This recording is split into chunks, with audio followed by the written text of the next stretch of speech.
تو ہمارا بھی جملہ اس موقع پر یہی ہونا چاہیے کہ میں اللہ کا راستہ محترم بھائیوں، اس طرح دوسری حدیث میں آتا ہے نبی صلی اللہ علیہ وسلم نے ایک واقعہ بیان کیا ہے کہ 3 آدمی ایک غار میں پھنس گئے تھے. غار میں پھنس گئے، بارش ہوئی تو اس کے سامنے جو ہے نا وہ پتھر آ گیا، غار کا راستہ بند ہو گیا. تو ان میں سے ایک شخص کہنے لگا کہ آج مجھے ایسی نیکی پیش کریں کہ جو آپ نے خالصتاً اللہ کی رضا کے لیے کی ہو. تو ہر آدمی نے اپنی اپنی نیکی پیش کی. ایک آدمی کہنے لگا کہ اے اللہ، آپ یہ اس بات کو جانتے ہیں کہ میری ایک چچا صاحب بہن تھی، میں اس سے بہت زیادہ محبت کرتا تھا. تو میں نے اس کو گناہ کی دعوت دی، لیکن نہ وہ ہر دفعہ بچ جاتی تھی. ایک دفعہ وہ بہت زیادہ مجبور ہو گئی. تو اس نے کہا کہ آپ سب سے پہلے مجھے اتنی اشرفیاں دو تو تب جو ہے نا میں آپ کی دعوت کو قبول کروں گی.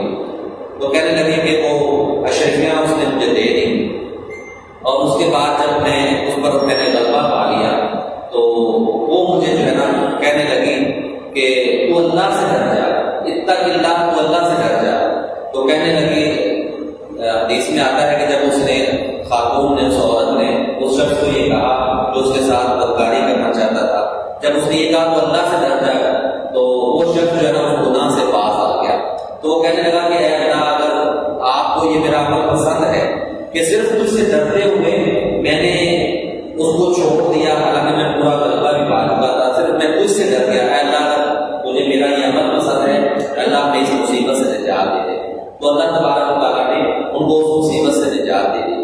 محترم بھائی، یہ جو اللہ کا ڈر ہے ایک بہت بڑی عبادت ہے، ایک بہت بڑی عبادت ہے.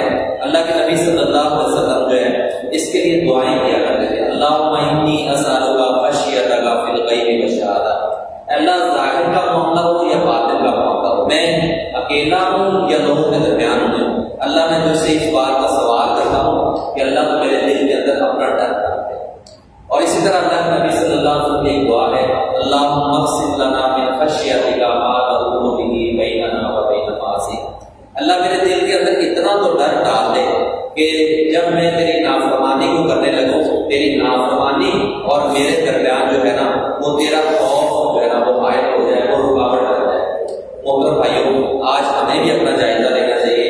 ہمارے دلوں کے اندر کتنا ڈر اور خوف ہے؟ کیا ہم اللہ تبارک و تعالیٰ سے اس چیز کا کبھی سوال کرتے ہیں؟ ہم اور بھی دعائیں کرتے ہیں، اللہ ہمیں فلاں چیز عنایت کرتے، فلاں چیز عنایت کرتے.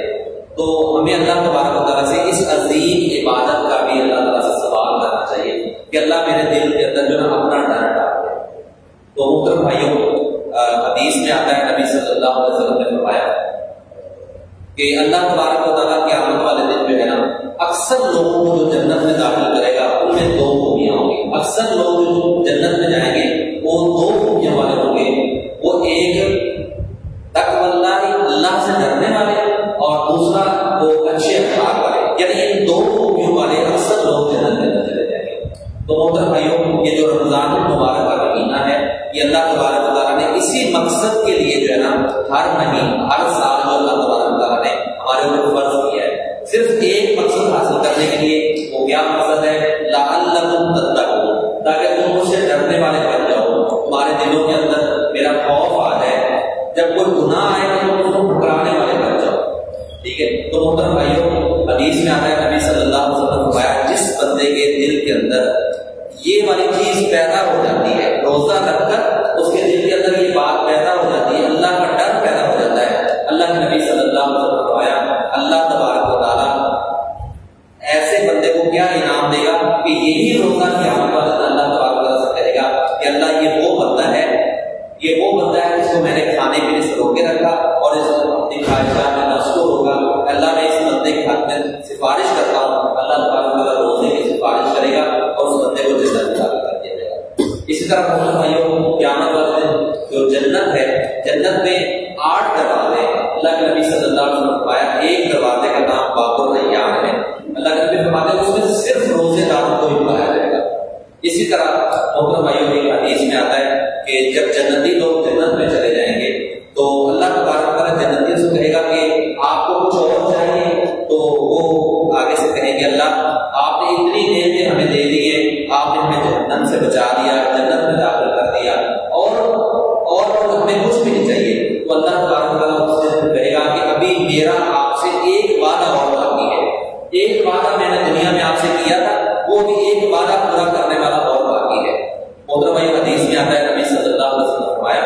کہ روزے دار کو دو خوشیاں ملتی ہیں. ایک خوشی اس کو اس وقت ملتی ہے جب وہ روزہ افطار کرتا ہے، اور دوسری خوشی اس کو قیامت والے دن ملے گی. اور وہ کیا خوشی ہے؟ محترم بھائی، اللہ کے نبی صلی اللہ علیہ وسلم نے فرمایا کہ اللہ تعالیٰ فرمائے گا کہ میں نے تم سے یہ وعدہ کیا تھا کہ میں تمہیں قیامت والے دن اپنا دیدار کراؤں گا، جنت میں اپنا دیدار کراؤں گا. محترم بھائیوں، جنت کی سب سے بڑی نعمت یہی ہے کہ بندہ اللہ تعالیٰ کو دیکھے گا، اللہ تعالیٰ سے ملاقات کرے گا، اللہ کے بابرکت چہرے کا دیدار کرے گا. اور وہ اسی وجہ سے ملنی ہے کہ جب روزہ رکھ کر بندے کے دل کے اندر اللہ کا ڈر اور خوف پیدا ہو جائے گا.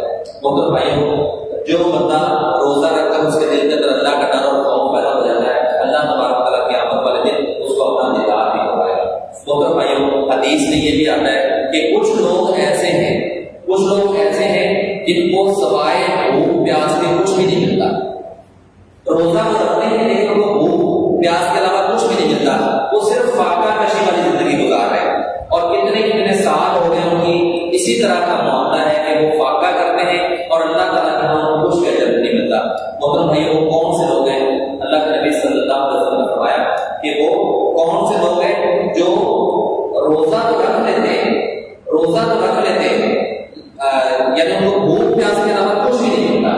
وہ جھوٹ بھی بولتے ہیں، یعنی کھانے پینے سے انہوں نے اپنے آپ کو روکا ہوا ہے، لیکن اس کے علاوہ جتنی اللہ کی نافرمانی ہے وہ کر رہے ہیں. اس لیے محترم بھائیوں، ہمیں اپنا جائزہ لینا چاہیے کہ یہ جو ایک عظیم عبادت ہے وہ کون سی ہے؟ وہ اللہ کا ڈر اور خوف ہے ہمارے دلوں کے اندر روزہ رکھ کر پیدا ہوئی ہے. محترم بھائیوں، روزے کی حالت میں ہم لوگ حلال چیز کو نہیں کھاتے، لوگوں کے سامنے بھی نہیں کھاتے، تنہائی میں بھی نہیں کھاتے. اسی وجہ سے اللہ کے نبی صلی اللہ علیہ وسلم نے فرمایا کہ ایک ہوتا ہے محترم بھائیوں ظاہری ایمان، ایک ہوتا ہے باطنی ایمان.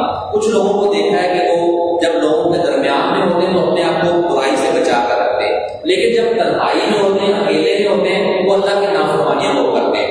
محترم بھائیوں، روزہ اس حوالے سے بہترین پریکٹس ہے. روزے کی حالت میں نہ ہم لوگوں کے درمیان میں کھاتے ہیں، ان کے سامنے کھاتے ہیں، نہ تنہائی میں اس وقت کھاتے ہیں. اللہ تبارک تعالیٰ نے ہم سے یہی مطالبہ کرتا ہے، چاہے ظاہر کا معاملہ ہو چاہے باطن کا معاملہ ہو، ہر جگہ تمہارے دل کے اندر میرا ڈر اور خوف ہونا چاہیے. لیکن ایسے لوگ جن کے دل میں ظاہر و باطن میں اللہ کا خوف نہیں ہوتا، یا ظاہر میں تو خوف ہوتا ہے، باطن میں ان کے دل میں اللہ کا خوف نہیں ہوتا، محترم بھائیوں کے لیے بڑی سخت وعید ہے. اللہ کے نبی صلی اللہ علیہ وسلم صحابہ کرام سے کہتے ہیں، اے میرے صحابہ، میری امت کے کچھ ایسے لوگ بھی ہوں گے قیامت والے دن جن کی نیکیاں مکہ کے پہاڑوں کے برابر، تہامہ پہاڑ کے برابر ہوں گی، لیکن اللہ تبارک تعالیٰ ان کی نیکیوں کو غبار کی طرح اڑا دے گا.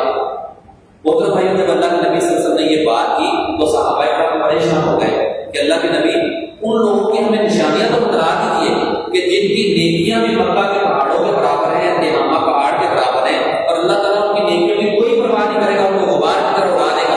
اللہ کے نبی ان کی نشانی کو ہمیں بتا دیں. محترم بھائیوں، ہمارے دل میں بھی یہ سوال پیدا ہونا چاہیے کہ ہمیں جو اس نشانی کا پتہ چلنا چاہیے، یہ نہ ہو کہ یہ عادت ہمارے اندر بھی ہو اور میری نیکیاں قیامت والے دن ضائع کر دی جائے. محترم بھائیوں، جب صحابہ کرام نے یہ سوال کیا تو اللہ کے نبی صلی اللہ علیہ وسلم نے فرمایا، اے میرے صحابہ، وہ لوگ تمہیں میں سے ہوں گے، تمہارے رشتے دار، دوست، احباب تمہیں میں سے ہوں گے، وہ تہجد گزار بھی ہوں گے. خامی محترم بھائیوں ایک ہوگی، وہ آج ہمارے معاشرے میں عام نظر آتی ہے.